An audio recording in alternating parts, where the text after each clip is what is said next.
Welcome to Voices Amped. Thanks for joining us. I'm Ellie Clark. And I'm Vanessa Becker Weig, and we are your hosts.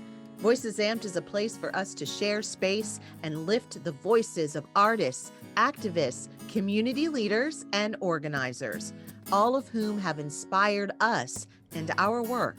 For any ampers who aren't familiar with our work, we are Voices Amplified, formerly known as the Girl Project.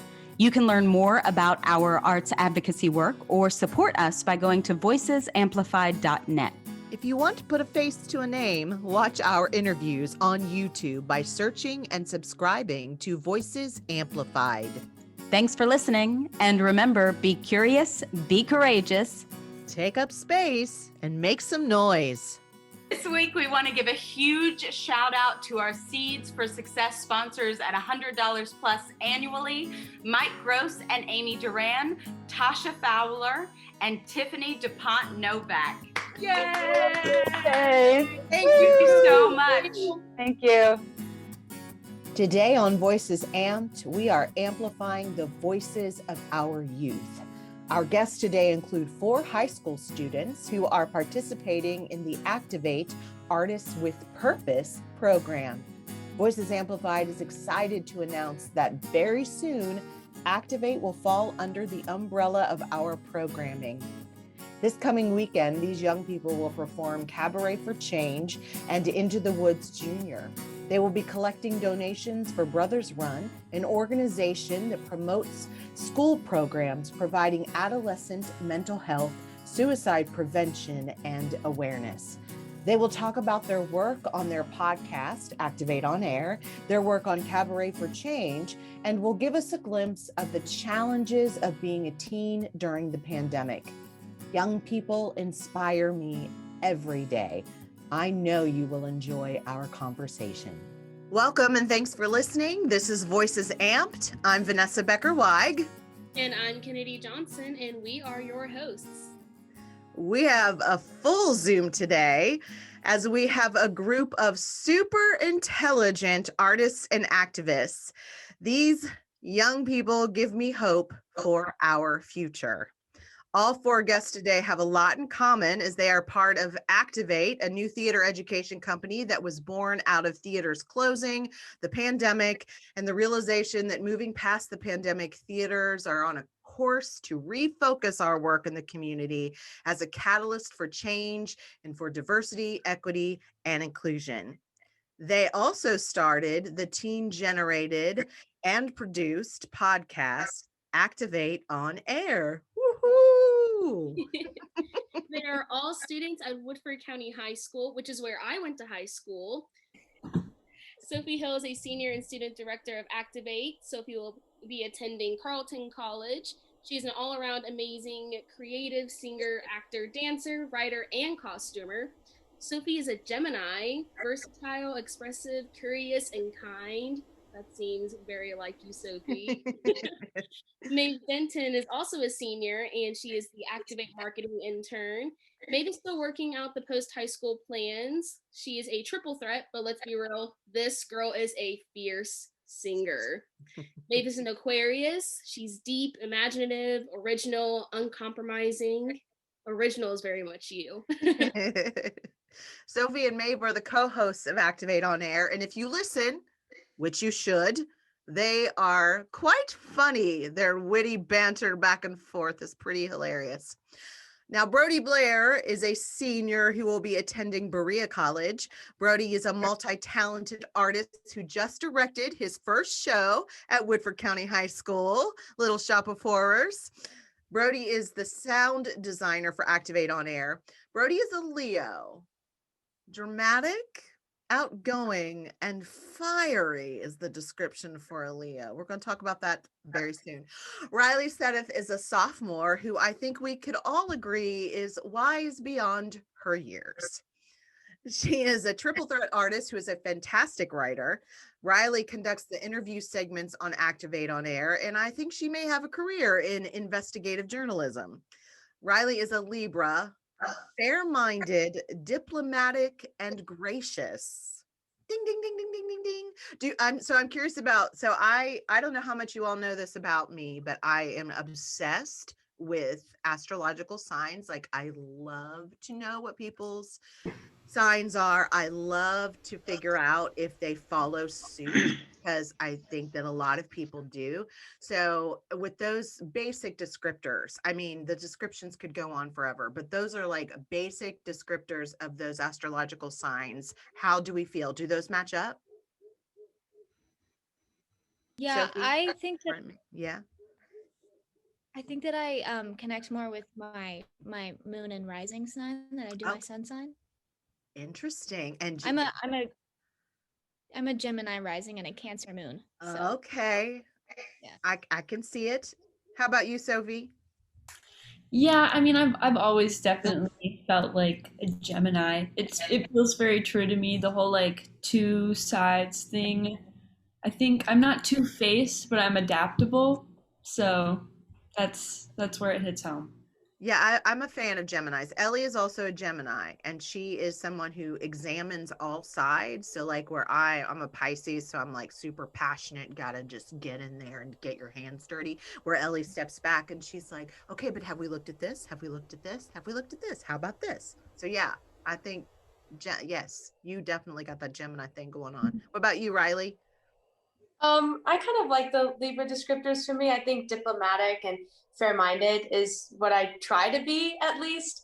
And I think one thing I noticed in some of the articles I've read is that they just love, like they just, I don't know, they're loving people. And I try to be that. I feel like that's a little bit more of a disconnect for me. But yeah, I definitely agree with the diplomatic and the fair-minded. And then also the indecisive. That is definitely me as well. How about you, Brodie? I think that I'm more fiery on the inside than I am on the outside. It's there. I just don't show it most of the time. Like, I can be a little like fiery, but like I don't bring it out very often. Well, I would definitely agree with that for sure. We're so happy to have you on Voices Amplified today. We're excited to amplify your young voices. And for you, Kennedy, you get to be. I'm so excited to be back together with you all in a room. I've missed you all so much. So tell me, how have you all been, like with school, like plans and stuff? Because y'all are doing some big stuff I'm seeing on Snapchat and Instagram and everything like that. It's been both really busy and also feeling like I'm doing absolutely nothing at all. So it's a weird mix between those. So really just trying to get through, the millionth Groundhog Day. Started. Yeah. Don't you feel like coming, and this is actually a question I was gonna ask later, so I'm gonna ask it now. Don't you feel like coming out of a pandemic, we went from like sitting around watching Netflix constantly and like trying to find things to do, to now suddenly the world is starting to move back in, and it's just creeping in, and like things are getting busy again. How are you all adjusting to all of that? Something an English teacher said to me, not my English teacher, but a English teacher. She said she really hates when people say going back to normal, because there is no normal. We're never going to be back to what it was. Like, it will never be what we had before. And so I think in a time where everything is constantly changing, like changing is the normal, I've just kind of had to throw away the expectations I have for the world around me and just ramp up the expectations I have for myself. I'm not always great at that, but it's what I'm trying to do. That's so wise, Sophie. And I also am trying to do that. It's super important right now. I think finding the ways to just center yourself, and there's just so much we can't control. Yeah, I think also specifically for me, what's been hard is just throwing myself back into the social circles, because I'm someone that kind of struggles with that already. And then, everything was moved to just a screen and communicating with people that way, where you kind of have to have that courage to send that email or ask about that Zoom link that's not working. and then throwing yourself back into somewhat usual social settings is just very strange. And there's like these new protocols that are unspoken, and I don't entirely understand them. But it's been really interesting trying to go back to that with also the courage that I've built socially, virtually, and trying to throw myself back into that in-person setting. Yeah. And don't you feel like we've been, joking when we've been gathering for rehearsals on Sundays, instead of I feel like instead of giving people hugs, I'm taking their temperature. Like, that is so bizarre. It's so, I so much feel like we're now officially in some kind of sci-fi movie. And, and especially theater people, we're all such, for the most part, we like to hug and things like that. And it's always kind of like, oh, can I hug this person yet? What's going on? I don't know if I should do this. Can I touch you? It's so much to process.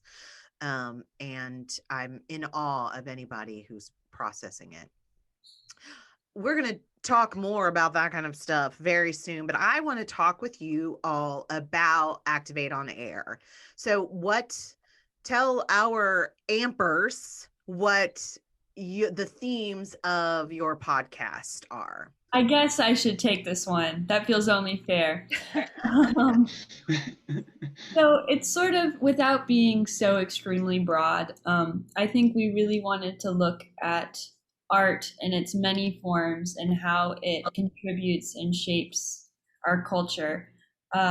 So activism, and how that activism isn't without art, and art isn't without activism ever. And so just really examining the humanity within all of that. That is very broad, but I that is what we've been talking about. Yeah, Maeve. I think another nice little element is the perspective that we provide as two teenage girls. I think that it's really, people don't usually look for that. You don't think, oh, let's go ask what these two teenage girls think about the world and activism. So I think it's fun to give that perspective that people wouldn't always look for. And I hope that it is, worthwhile. Well, as someone who is listening to all of them, of course, I have been completely blown away by all of you and how you have so much more knowledge than I could ever have imagined. When I listen to the podcast, it's pretty astounding. And I encourage any of our ampers to listen to Activate on Air. It's on Spotify and wherever you get your podcasts. Make sure that you check it out, because they really have a lot of great things going on there. I'm curious why you think the conversations that you're having on Activate on Air are important. Yeah, I mean, to live in a world where there is so much pain and frustration, constantly, I think everyone's always trying to figure out figure out life. Why is this all happening?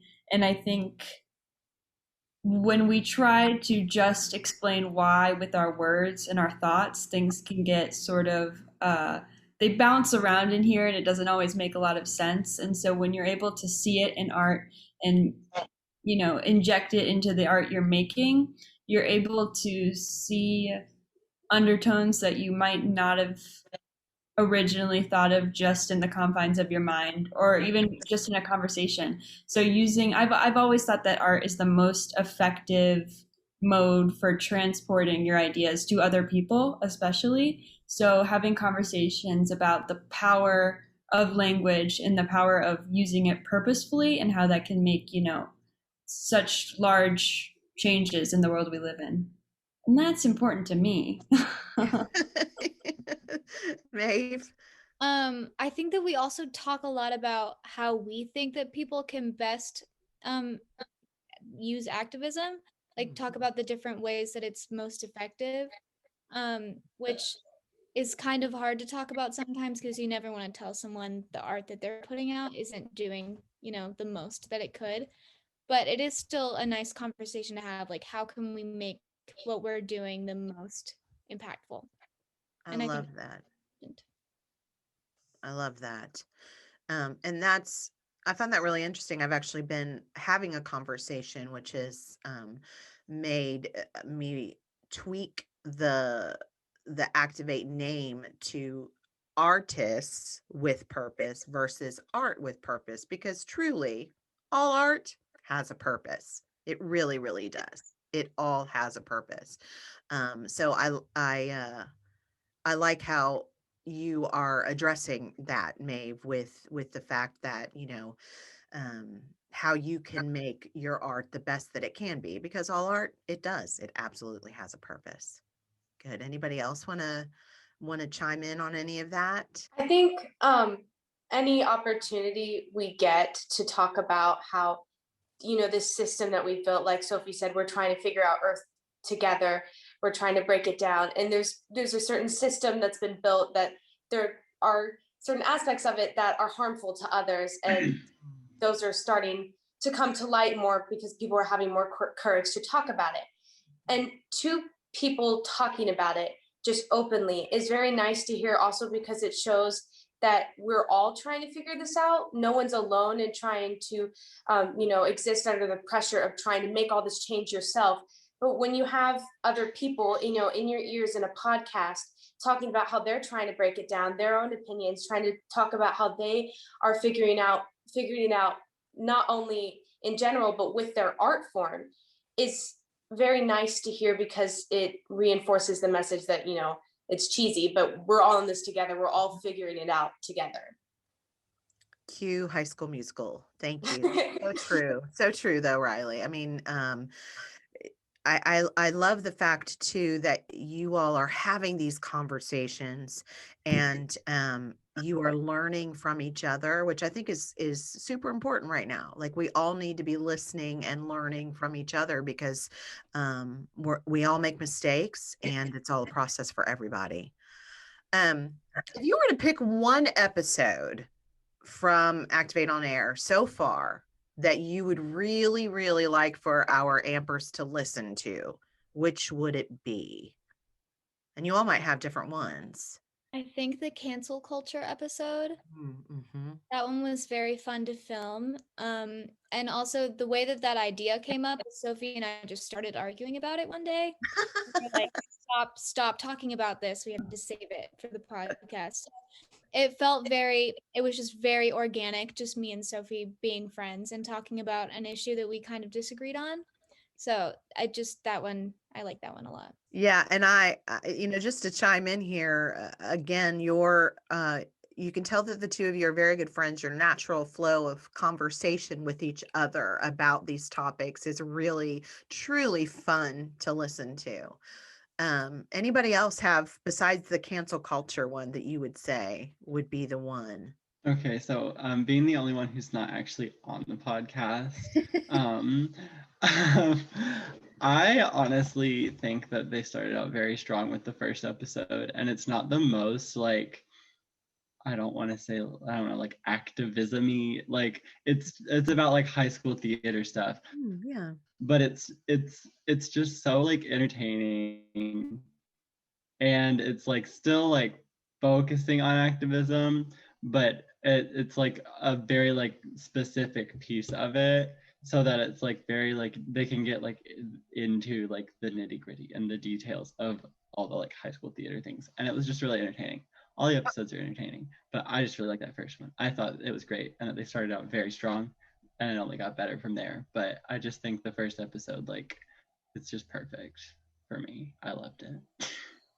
That's great. Well, I'm looking forward to, you all are going to have two more, right? Coming up. You got two more coming up as we get closer to our Cabaret for Change, which we're going to talk about right now. So all of you appear in Cabaret for Change. Cabaret for Change will consist of music, monologues, and spoken word. So could you tell our ampers what What kind of change are you cabareting for? We talk about a lot of stuff. We talk about a lot of really heavy stuff. There's homophobia, there's racism, there's sexism. We really get into the nitty gritty of things that need to be, talked about. And again, it's that sort of we're children and we're talking about these things, which I would hope would make adults be like, oh, well, maybe, we can do that too, because we're adults. Um, so we are championing for change. I don't know, I can't speak, but Oh, yeah, that's absolutely. And the connection that it's, as somebody who's kind of watching the process of this and facilitating the process of it, what are some of the connections? Like, I know what I'm seeing, but I'm curious for you, what specifically within Cabaret for Change are you connecting to? Brodie? Um, nothing. We're connecting to nothing. No. I have honestly, so far, the number that I probably connect with the most is You'll Be Found.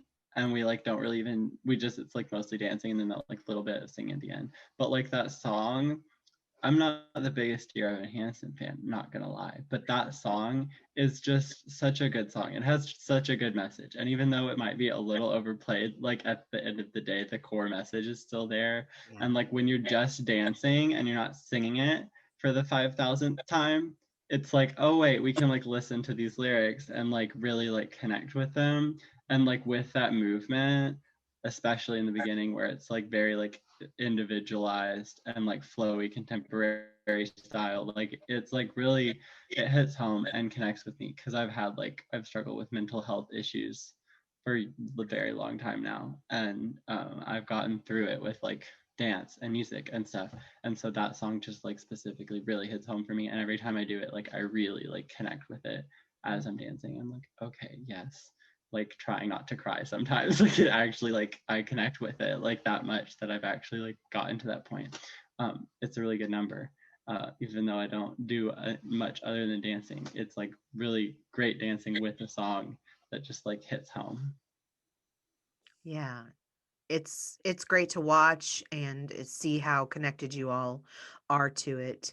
Um, I'm going to ask you all a tough question. Do you feel like this pandemic has had a significant emotional toll on the vast majority of teenagers from what you can tell? I mean, I kind of talked before, like how everything is changing, and especially like kind of I'm being a senior going into being a freshman next year in college. It's when there's so much like that it's already unknown, and then adding on the pandemic, which is the biggest unknown that has been faced in my lifetime, and just trying to navigate that all. I once described this with another English teacher who is also not my English teacher, but is different from the previous English teacher. How everything feels like it's pretending to be normal and everything is not normal, and you're just sort of balancing in the center of it all, trying not to tip one way or the other and just try to get through it. So there isn't even that much time to analyze what's really happening. You're just trying to live it and succeed as much as success can be attained in such a weird time. One thing I remember, Sophie, early on when we were, you and I were discussing this Cabaret for Change, and you said something that really struck with me. It struck me and stuck with me, which is you said we are living through history, and that to come from a young person, it just hit me like a ton of bricks, like how your generation is living through this intense history. And really my generation, I've never lived through anything like this. This was all so new to me. And we're living through a pretty significant part of history, and of course that emotional toll has to be there. do you all feel like, do you feel like the emotional toll is being lifted at all, or is it just different? I think right now, I do think it's being lifted because before all of this was happening in isolation, because there was that period of time where we just weren't allowed to leave our houses pretty much at all. And, you know, things are opening back up, things are getting better. The main thing in terms of the form of the emotional toll for me is staying afloat. And like we always say in theater, like it's good to be adaptable, but it's very difficult when you have this plan, this whole calendar set up because the world is opening up again. And then it's like, oh, someone got exposed. You have to quarantine for 2 weeks and you have to put your whole life on pause, or you have to run out and go get a rapid COVID test. I've had like 30 just because I need to calm myself.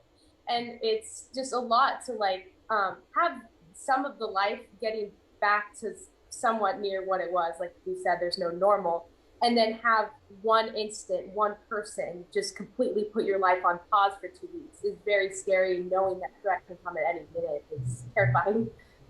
Yeah, it is. It is. I mean, even this week, you know, as you all know, we've had one of our Cabaret for Change cast members who tested positive and then suddenly tested negative, and it's just been like roller coaster ride all week with all of that. And it is. It's just it's a new kind of adaptability, I think, that we are all experiencing.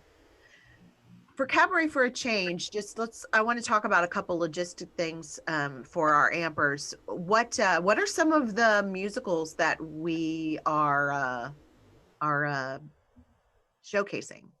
Maeve, do you want me to get the list out? Well, we've got the prom, we've got Dear Evan Hansen, Cabaret, there's some Les Mis in there, there's some the and more Newsies. Newsies and Rent, right? Rent Yeah, yeah. and more, also more. Avenue Q. I can never remember the name of the musical that your song is from, Brodie. I'm loving it so much. Everybody's talking about Janie. Yes, I hadn't even heard of this until Brodie started talking about it and singing it, and I just love it so much. So we've got a nice variety along with some spoken word, and we worked on a little spoken word piece based on some writing prompts from the amazing Amanda Gorman, and so we've got some really cool stuff to share.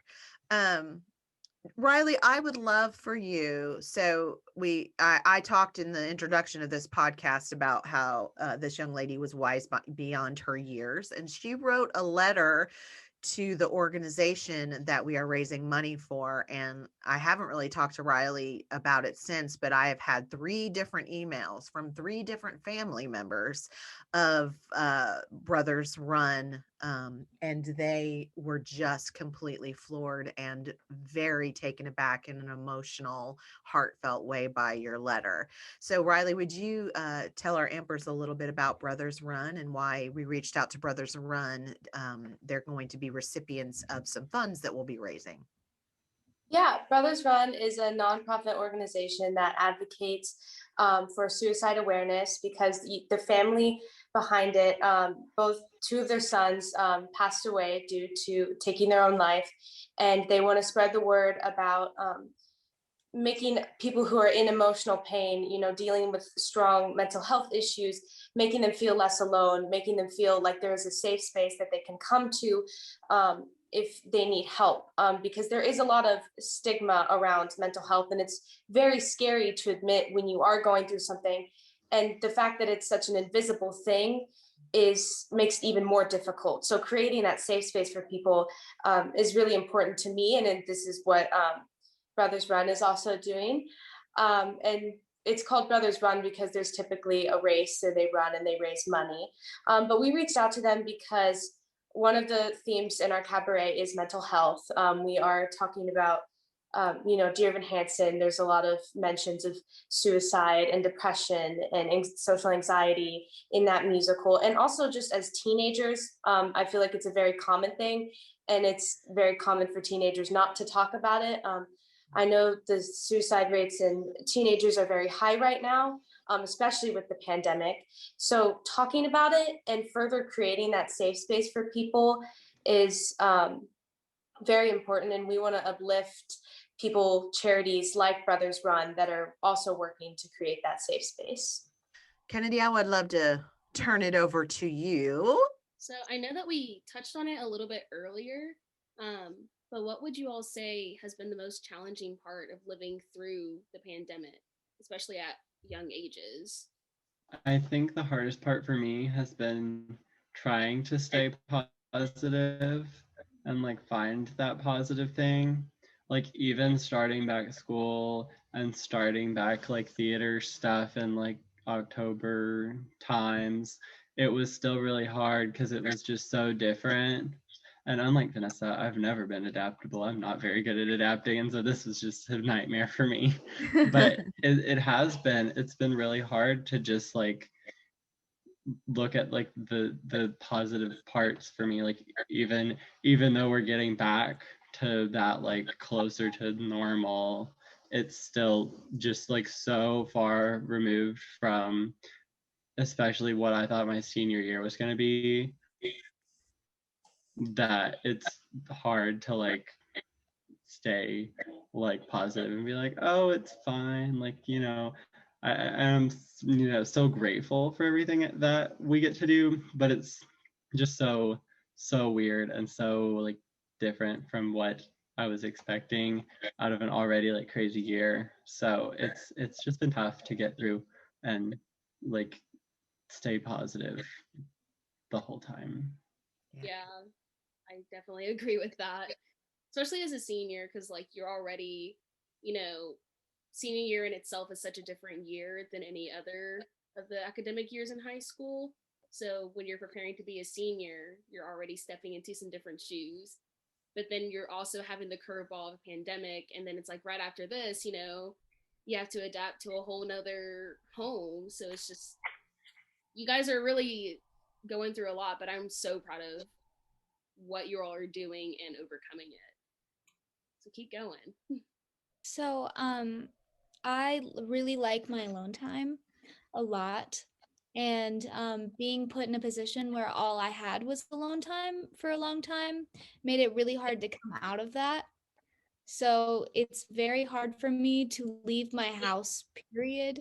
Like I'd much rather just stay. I mean, I don't know if that's just depression or something, but like I'd much rather just stay in bed and like not do anything. Um, which, it's just a product of the times we live in, and I hope that it goes away soon. So So through the challenging parts of the pandemic so far, what things have you all been doing to take a moment and think about yourself and care for yourself? Have you guys been doing anything different and just more self-love? Yeah, I think something personally that happened to me recently is I caught a small cold, but it kind of, last year I would always just go places sick because I felt like I had to. I felt like if I told people I couldn't come, I was letting people down. I remember this exact same time last year I had the flu, and I was still going to school and going to rehearsal, and looking back, obviously I was spreading all my germs, and I would never do that again. But also knowing that I need to take care of myself in that way too. I think physical health is very important, especially right now. And, it doesn't just mean like, the hand sanitizing and, the things you do in a pandemic. It also means that if your body is tired, if your body is breaking down, if you catch a cold, if something happens, you have to just take that time for yourself and don't feel guilty about missing out on a bunch of things, because you need to rest and you need to know that your body is being put through a lot right now, so giving it its time is very important. Yeah. That is so wise and hard for people who do 5 million things all the time. And, that is very wise. And I'm trying so hard to learn that too for myself. Yeah, the fact that you're already catching on to that That's before you great. graduated high school, that's really, really good. So I started with my mother about, I mean, it was probably like a year ago around this time actually. We started together doing yoga every single day, yoga, meditation, just like 20, 30 minutes, sometimes longer. And we did it like, we still try to do it, but where we've gotten busy again, it's been harder to keep with that. But for like the past year, essentially, we've been doing that because like we never did yoga, but there's this like YouTube channel called Yoga with Adrienne, and she has the free YouTube videos. Yes, yes, she has the free YouTube videos. So like we didn't have to like pay for it or nothing, and we could do like yoga and like a different one like every day, whatever we wanted to. And so it was like a good way for us to like keep our brains like calm and like stay active. And we still do like meditations and stuff. And also at the time, at that same time, I had like my panic attacks were getting a lot worse because of everything. And so that also was like another way that like helped cope with that and calm those down. But I still try to keep it in as much, and then like we still do it as much as we possibly can, because it has been like really, really good for us, like mentally and physically. It's just great overall, and it's like not too taxing. Like you can do like it however like much or little you want. And it's not like as stressful for me as like exercising, where they're like, you gotta do it, you gotta go, gotta be the best. I'm like, no, I just want to stretch, I just want to vibe. But yeah, we've been doing a lot of that, and then doing it with my mom. She's my bestie, so like it's been fun. I have a little buddy to do it with. I love yoga with Adrienne too. She's great. Maeve and Sophie, have you guys been doing anything? Yeah, Sophie. Once the pandemic started, I started writing a lot more. I think writing can be so therapeutic, just to like see your own thoughts on the paper and taking time to like work with the language so that you can understand all the intricacies in your own feelings and emotions. And so I've just been having a lot of fun with that because I didn't have a lot of time to write before. And so this gave me a lot of time and a lot of need to write. So it worked out in that way. Is it writing just like in a journal, or are you like writing narratives? What type of writing are you doing? I do sort of a mix of like nonfiction essays and poetry is normally what I go for, my comfort zone. Okay, I like that. We might have a little screenwriter on our hands. About that. We'll see. Maybe, do you have anything? Yeah, I've just been spending a lot of time with my animals and also getting more of them. That's been my thing. I now have 7 cats and 2 dogs and 3 donkeys and 3 horses. So yeah, I've just been spending a lot of time with my animals, and that's one of the only things that really makes me feel better. So I'm sorry. Can you back up for a moment? Mhm. Did you say donkeys? Yeah, I have 3 miniature donkeys. Wow. Oh, I want to come visit your miniature donkeys. Horrible, and they're so sweet. They will cuddle up to you, and they're the sweetest things ever. I love them I so wouldn't much. leave my house either if I had miniature donkeys. Oh my gosh. I had no idea. I'm coming. I'm coming to visit.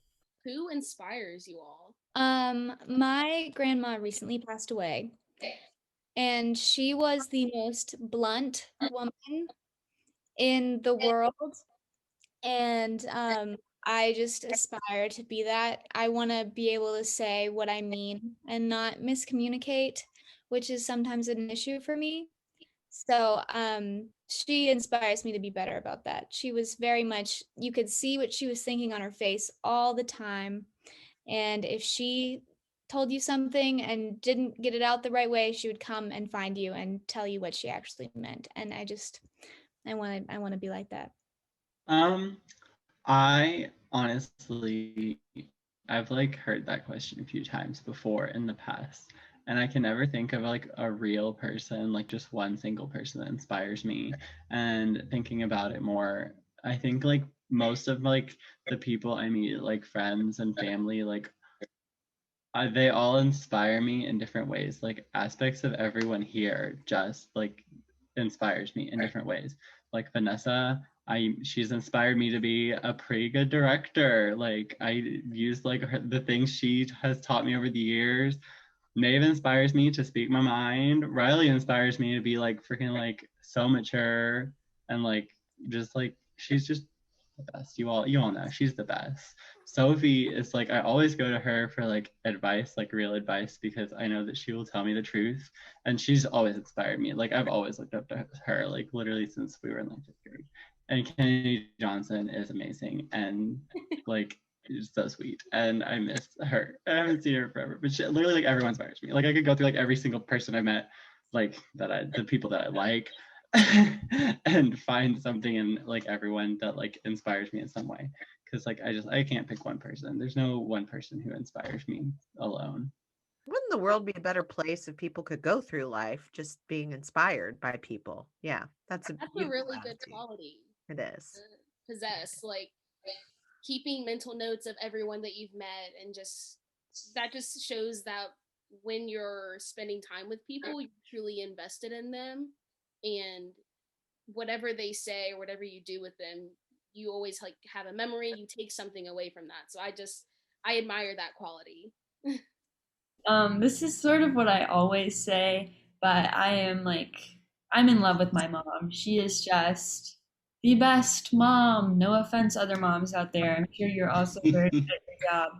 But she is like really shaped who I am, and like all of the parts of me that I'm grateful for, I know are things that I got from her being patient and caring. And like I'm not gonna get emotional. Sophie, focus.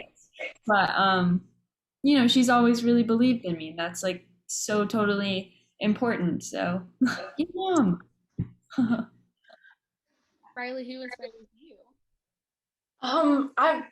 I was gonna say a similar thing to Brodie, where it's kind of like this one song I listen to. It's like fall in love with someone new every day. There's just a new person every day that I can point out a good quality in. But I have to specifically say my teachers, just all of them, every single teacher, because it also is what I want to go into. I want to teach theater. That's my passion. That's what I'm meant to do. But also, I don't know. It's just they're so overlooked a lot of the time. And it's such a normal thing for kids to complain about their teachers. Everyone's done it. It's a normal thing.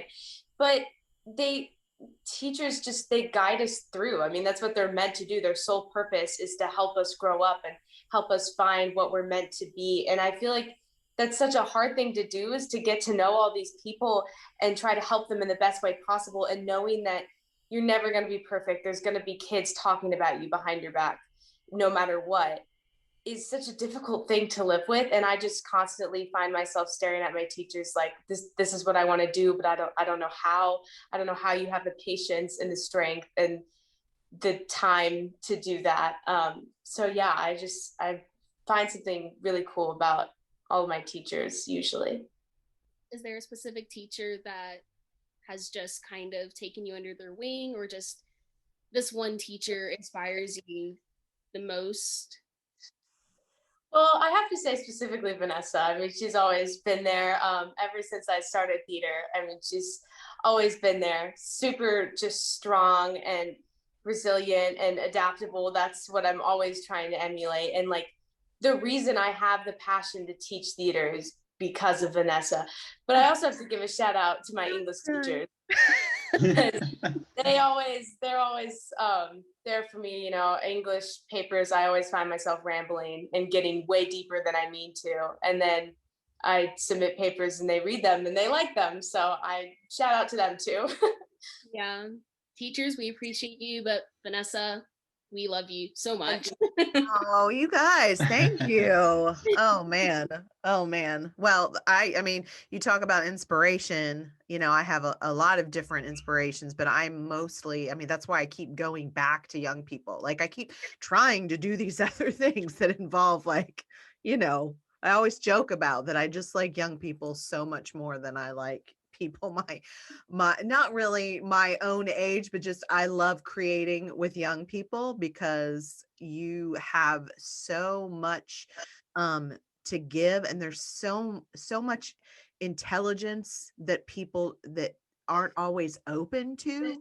And I just get so inspired by what is coming out of you. And it's like, the more that I do it, the older that I get, and the generations that come through.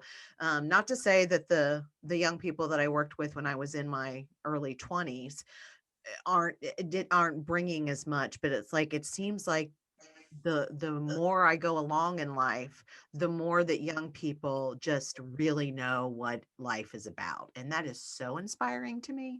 So you all inspire me. Oh, it's just an inspiration fest here on Voices Amp today. So after the people who inspire us, they shape us into the people that we want to be, we aspire to be. So where do you all see yourselves in 10 years? I love this question so much.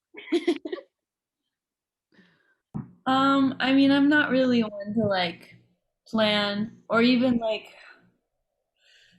dream about the future as far as like what my job will be and who I will be with, but I hope that wherever I am there, that I am prioritizing love and respect for the people around me, and that I'm not intaking negativity. Like, sometimes it's just really hard to not harvest negativity. Like, drama, it can be tasty, and complaining about people can it can be satisfying, and I think that's a part of human nature that I don't love.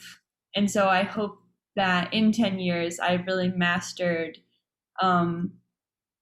noticing things and then loving them and choosing to work around them. I love that. Yeah. Deep thoughts with Sophie. Girl, you've got to write a book. Yes. I mean, we have to get you on that screenwriting route, something. I go a similar route to Sophie because I really am truly unsure of what I'm doing, period. But I hope I'm happy. I hope I'm content with where I am, and I hope that I have a clear path for what's ahead, because I'm a person who likes to know what's coming. And so when I don't, it's really stressful for me. So I hope that I am in a comfortable place and that I'm happy, and that's what I want for myself in 10 years. Yeah, like I said, I mean, my dream is to teach theater, and so I hope to have my own little theater with young people to teach, similar things. But on the same track as, Maeve and Sophie, I hope to not get too caught up in the things that make being an adult difficult. And I know I haven't experienced all that yet, and I know it's very stressful, I imagine, but I do find myself surrounded by adults that like to talk about, well, how hard it is. And it makes me, it's completely valid, but it just makes me scared because, there's things like taxes and paying rent. So now, like, these dreams that I've had since I was a little kid, where I'm like, I'm going to go to college here. Now I'm, more focused on how am I going to find an apartment? How am I going to find a job? How am I going to get money? How am I going to make all of this happen? How am I going to make this real? And those are very valid concerns, but I hope that where I am, I don't let it consume me. I think there's still, like Sophie said, and Maeve said, there needs to be some form of joy found in what you're doing, and not getting too caught up in the stress of it all.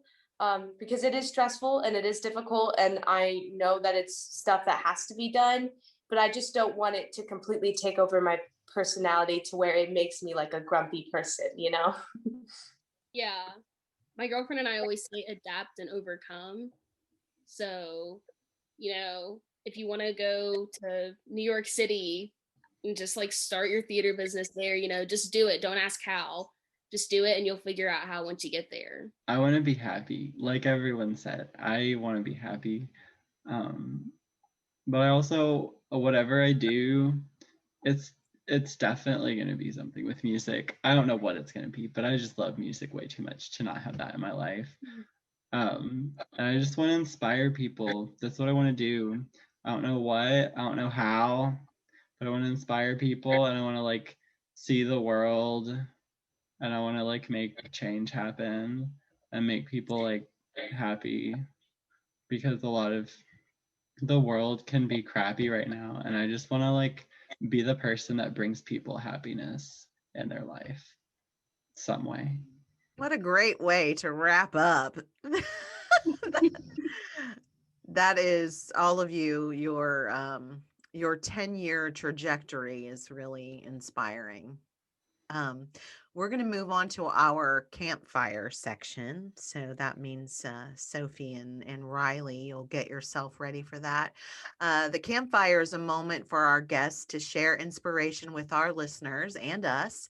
The campfire represents storytelling in an intimate setting that is unique to the people who are present.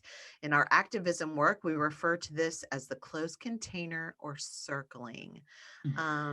So Sophie and Maeve are going to share today, and they're going to, or not Maeve, I'm sorry, Sophie and Rylie. It's just so used. It's like a Sophie and Maeve thing, like the two hosts of Activate on Air, Sophie and Maeve. So, anyway, Sophie and Rylie are going to be sharing today. And are you both going to share your Amanda Gorman prompt from our Cabaret for Change? So both of these pieces will be in Cabaret for Change, and they were based on all of us being inspired by Amanda Gorman's inauguration speech.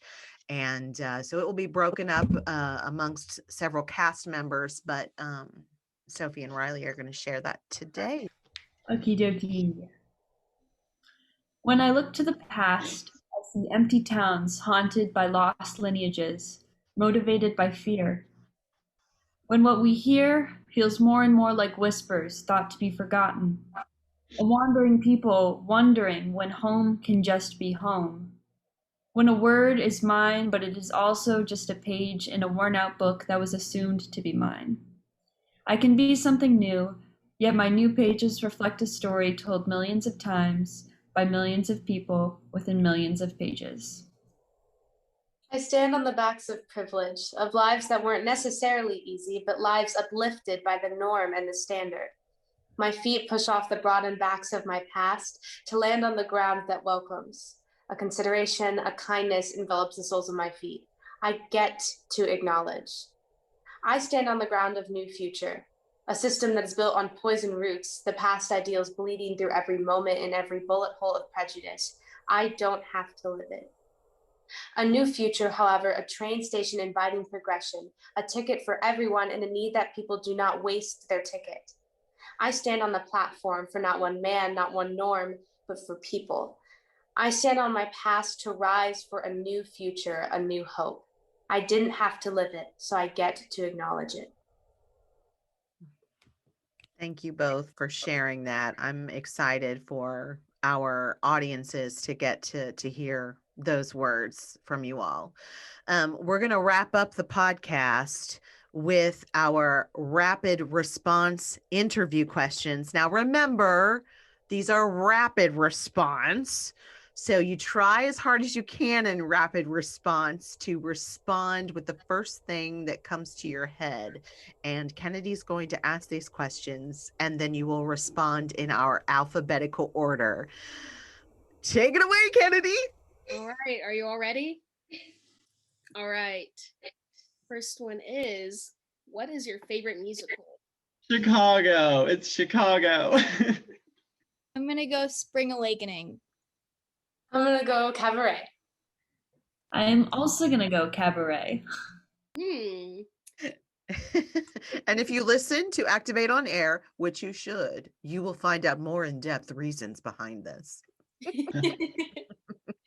If you could bring anyone back from the dead, who would it be? Madonna. Not Madonna. Oh my gosh. Why I said Madonna? That's embarrassing.